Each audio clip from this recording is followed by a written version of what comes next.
I'm Sarah. And we are doing Bickering book reviews.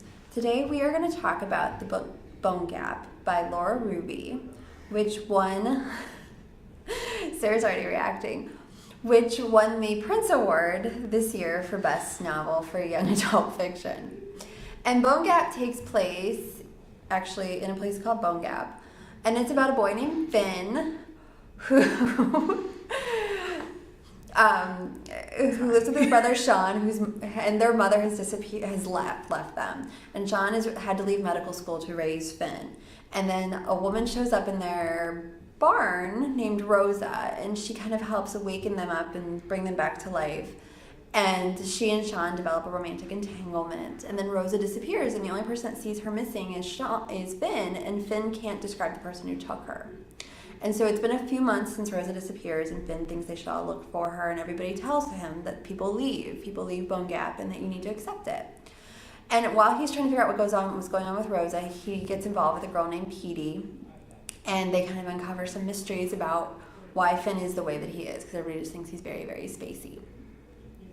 So to start off, I will say that I have read this book 3 times, maybe? I read it when it first came out, and I loved it. I could barely make it through the first time. What was it, like the first time I read it, I'm like, this book's gonna win the Prince Award. And everybody's like, oh, that's nice. And then like we read it for book club, and I'm like, this book is gonna win the Prince Award. And before we actually got together for book club, it did win the Prince Award.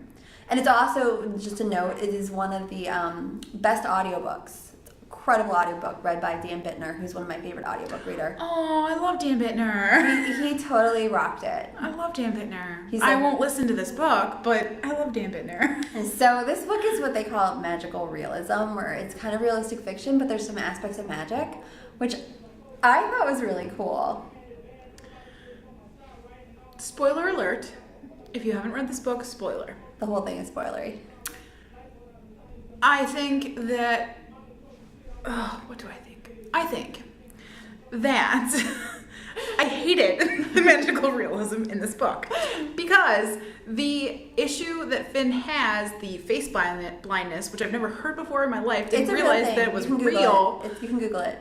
It's the most fantastical part of the story, but by putting that in with fantasy, you don't know what's real, and it's terrible. But it's so fascinating. Like when he's trying to describe the person who took Rosa, he's like, he can't describe his face, but he's like, he moves like a stalk of corn in the wind. I'm like, that is so cool.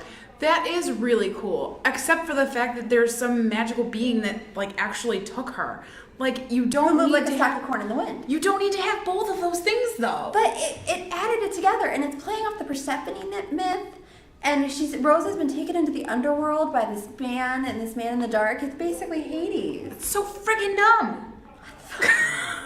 Like, that is so dumb. Like, no, it was incredible. It's fantastical enough just with the face blindness. You do not need to add the whole myth thing and the underworld stuff. And you didn't think it was interesting, the whole thing where Petey, becomes his girlfriend, she looks it up and she finds out that people who are face blind are attracted to people who are really ugly because their features are so outrageous that they can actually recognize them. And Finn can see Petey. Finn really sees Petey. I found something beautiful about that. And I thought there was something really just incredible about the fact that Ruby is saying that Rosa, who is one of the most beautiful people you will ever see, her beauty is a deterrent, whereas Petey being ugly made her beautiful in a way. I just like, I can't even get, like, I just can't get beyond the face blindness and the fantasy. Like, I just can't even. Like, I read this book and I didn't remember half of it. She doesn't remember whole chunks of it. I am face blind to this book. I started talking about how Finn John's mother was a drug addict, and Sarah's like, I don't think that was in there. Like, no, it really is. I read it. You saw me reading it. I saw her reading it. She was sitting in the back reading it, and it just didn't stick. It was just boring. I thought it was incredible. It was and that the weird. man Like, because he is weird. Like, not just like face blind, but he's just like weird. Like, but walking around on some random fantasy horse, like going to see Petey. Weird. weird. And then there's like the lame Sean who has no friggin' backbone. But Sean was trying so hard to be a good guy, and Sean had been left so many times that in his mind of Rosa, who he loved, who he had bought a ring for, that if she left, he didn't deserve her to stay. There's something so broken and beautiful about Sean. Oh my God, get over it. Get over it. People leave you. You suck it up and you move along. And you don't waste your life for some 18-year-old kid. His whole life had been disappointments. His whole life had been one aspect. Their father had died. Their mother had left them. He had to leave medical school. He was so smart. He'd worked so hard. And every time he worked so hard, life just swatted him down. So sounds like a martyr to me. He was a good guy. My dad died. My mom left. I have to leave school for my brother. I did think it was funny that there were like these people that were so beautiful. Even Sean and Finn were supposed to be like stop in the street and stare at them and just gawk at their gorgeousness. Like they should be in Pretty People Zoo so you can look at them. I mean, no, I thought that the face blindness stuff was fascinating, and I would have liked just a book about that, but it's the other stuff that I thought that the way it all tied together, it was just so beautiful. And it just all like, and you're reading it and it doesn't quite make sense, and then it all just kind of clicks, except it didn't click for Sarah. And you're like, and it's the horse taking them to the underworld, and that, like I said, that's the Persephone myth. Okay, I have to admit, I did have to Google that to find out about the whole that Demeter had another child that turned into a horse that helped go to the underworld. But, and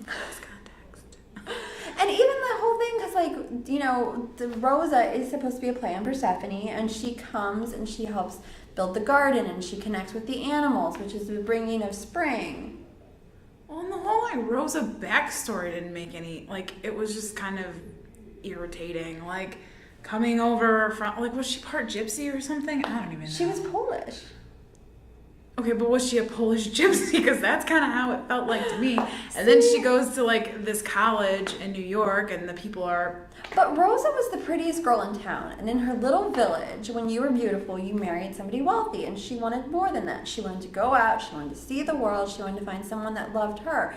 And big spoiler alert, I like at the end, because I kind of get the feeling that Sean was going to go to Poland with Rosa. They got Rosa back. He loved her. And for once in his life, he was going to be like, I'm going to do what I want, because they have medical schools in Poland. I think Finn even tells him that. You know there are medical schools in Poland. But he has no actual plans for medical school, so it'll probably be more like, oh, we had to go to see Rosa, and I can't speak the language. Like, he had been working as an EMT. He could get into medical school from that. He had taken the pre-med classes before he had to leave. Why couldn't he finish his dream and have her wait over in Poland and then meet her up? Why can't they do their dreams together? Because he already started here and he doesn't speak the language over there. I don't know.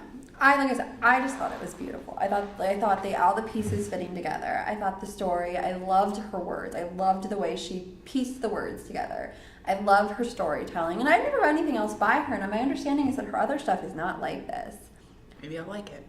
No, I mean, like, some of the descriptions were very beautiful, but I just think you lose the message. I think she lost the message, and I keep saying it because it's really all I remember about it. But, like, she lost me. She lost me when she's trying to mix in something that seems so unbelievable with something that, like, actually is not real. But that's magical realism. Well, it's poopy, and I've seen it done better in other places. Maggie Stiefvater. And I am a big fan of Raven Boys, but I personally like this book on about the same level. No. Like, no. In no way, shape, and form are these... No. Just no. I mean, like, no. Like, it makes sense. Like, whereas with this book, it's just a bunch of random occurrences that follow the Persephone myth, but you have to Google it to figure that out. They weren't random. Like, if you actually read it, and maybe if you read it 3 times, you'll notice it more. But, like, all of these things that seem random actually are building the story, and they all piece together to create something. And it all, once you get to the end and you see all the parts, it's like a puzzle, and you're like, oh, there it is. I'm sorry, but I shouldn't have to be able to. I shouldn't have to wait until the end to see the whole book, like to understand the whole book. I think that the author makes the reader work too hard, and that sounds terrible, but like, it wasn't fun getting there. See, I enjoyed working that hard. It wasn't fun getting there. I was so into it. I thought it was awesome. And it wasn't like a journey with the author. It was just like, I'm gonna throw stuff at you, and maybe you'll get there. See, and I was like, every time I got a little piece, I was like, oh, look at that. Look at that. How's that gonna fit? I'm like, uh-huh. Uh-huh. Uh-huh. So I think we agreed to disagree. Yeah, no, this book. So for me, I gave Bone Gap, and Sarah's gonna totally make a face, 2 unicorns, because I just think it's beautiful. I think it's incredible, and I will probably read it 3 more times. That's like almost a Yeti. Of last year, I literally thought it was one of like the top 5 books of last year. And it's the first time I've ever called The Prince. But as soon as I read it, I'm like, this is gonna win The Prince. I don't even want to get started. I gave it 1 troll. I hated that book. And if we hadn't read it for book club, I wouldn't have finished it. Ugh. We agree to disagree. I suppose so.